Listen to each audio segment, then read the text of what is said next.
বন্ধুরা, বন্ধুরা, বন্ধুরা, কেমন হলো? আই হোপ সবাই ভালো আছেন। আমিও ভালো আছি। তবে হ্যাঁ, এই মুহূর্তে আমি কিছুই আঁকছি না, তাই না?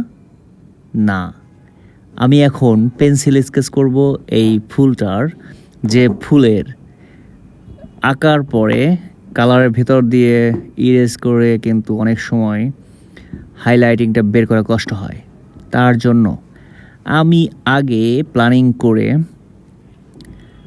আমার তুলির পেছন সাইড দিয়ে ডেপথ স্পেসটা বের করে নিয়েছি।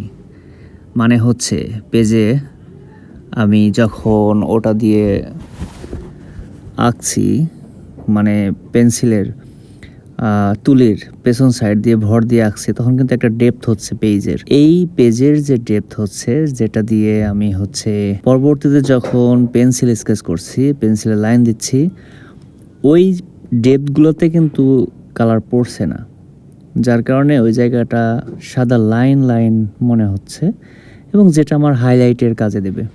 যার কারণে আমি ওটা করে নিলাম। তবে যাদের কাছে ইরেজার, হাইলাইটার ইরেজারগুলো আছে, যারা খুব সুন্দর করে ইরেজ করতে পারবেন, তাদের জন্য এটা খুব বেশি প্রয়োজন হবে না।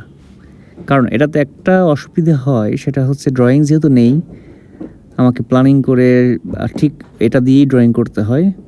সাদার মধ্যে সাদা খুব একটা দেখাও যায় না, যার কারণে একটু অসুবিধা হতে পারে।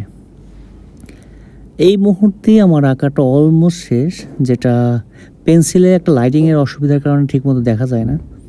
এরপর আমি একটু লাইট ঠিক করে এরকম দেখানোর চেষ্টা করলাম। ধন্যবাদ সবাইকে।